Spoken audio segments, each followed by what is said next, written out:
Number 4 in the Raro video range is Death Occurred Last Night from 1970, directed by Duccio Tessari, the man who did the Bloodstained Butterfly, the Ringo movies, those kind of things. And this is all about one case. It's a kind of procedural movie. It's not kind of, Graham. Come on, it is a procedural movie. At the start of this one, we have Benghazi, a man who is looking for his 25-year-old daughter, who has vanished. He keeps going to the police station looking for her, keeps getting told that they're doing everything. And he kind of bursts into the captain's office and talks to Lamberti, played by Frank Wolf, that his daughter is missing. Nobody's really helping him. He has to find her. It's the only person he has in the world, and he wants her back. The officer in charge tells me not to worry. They're very busy, he says, but they'll find my little girl. And Lamberti picks up the mantle of investigating this. He takes his partner in Mascarante, who they have some wonderful banter throughout the film as this old hat detective is talking to this new young detective, and there's always a great interplay of Lamberti telling him to get his hair cut, which becomes like a fun punchline throughout the film. Mascarante. Yeah? Will you get your hair cut? Yeah.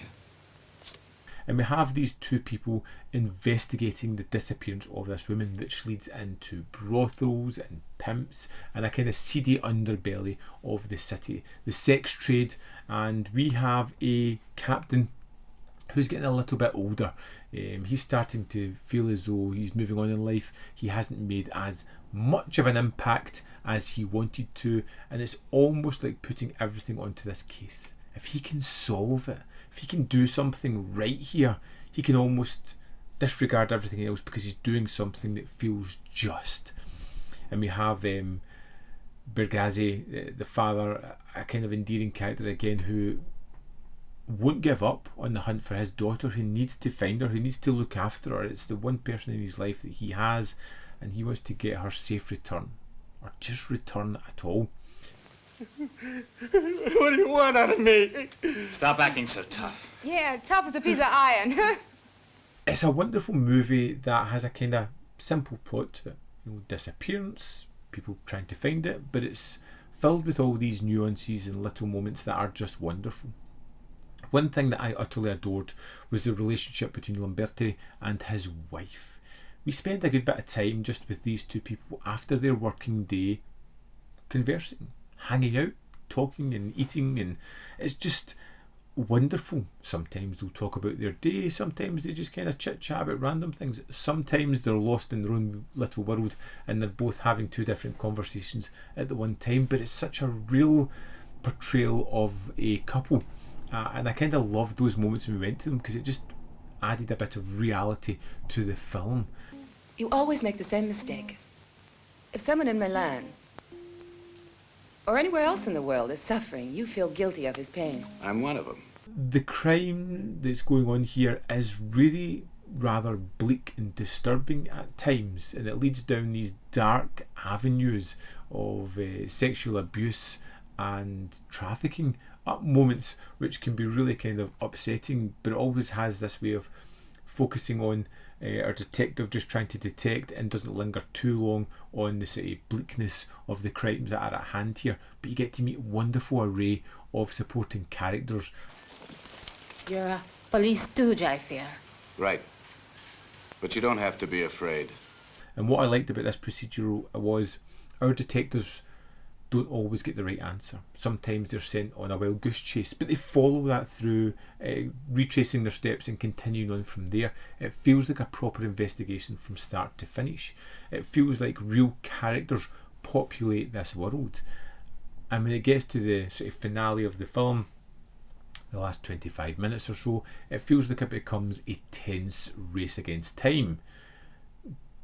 I won't say what for, but it really does get that way. And I don't want to go out too deep into the story because I found it to be a wonderful surprise, and there is definite sort of like twists and turns throughout the film that I didn't see coming, and a great revelation at the end of this one. Yeah, Death Occurred Last Night, really good, solid film. Let's dive into this disc and have a look at the extras. Here we are in the disc for Death Occurred Last Night. Let's go to the special features. First up, we have an audio essay by Francesco Masacchese on the importance of Milan in Italian noirs, narrated by Howard S. Berger. This runs for 11 minutes 6 seconds, talking about Milan and its place within Italian culture at the time, how this film is not really a giallo, it's not really a plicioteche, it fits more into noir, but it's definitely its own kind of thing and stands out in amongst Italian genre films. Next up, we have an introduction by Chris Alexander to the film and Tessari's unique filmmaking style.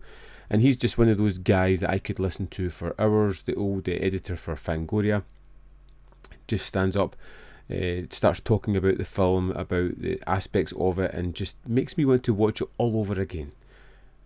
We also have the trailer. There is also a 12-page booklet included in this edition with the essay Death Occurred Many Times, The Thrillers of Duccio Tessari, written by David Sodergren. And this is quite good because it introduced me to a lot of films of Tessari's that I haven't seen that I now want to check out. And that's the extras for Death Occurred Last Night. So there we have it. Death Occurred Last Night, absolutely fantastic. If you're a fan of Italian movies like I am, this is a little bit different. Doesn't really eke into genre too much, but it's definitely a fun time to be had. This is something I can see myself going back to watch again, particularly for the characters, not so much for the mystery, but just to stay in that kind of real world. I could do with multiple cases following Lamberti. I thought he was such a wonderful character. His partner, his wife, they were all great. It was just a wonderful world to kind of spend time in when we weren't dealing with that nasty case at the heart of this one. I would love to know your thoughts on Death Occurred Last Night, so let me know in the comment box below whether you loved it, hated it, fell somewhere in the middle. Can't wait to read your comments on this one. As always, there is more content up here. You can see more of my stuff. In the description box below are links to the Patreon membership programme at manvfilm.com. All ways in which you can support me. Thanks for watching, and I'll see you next time.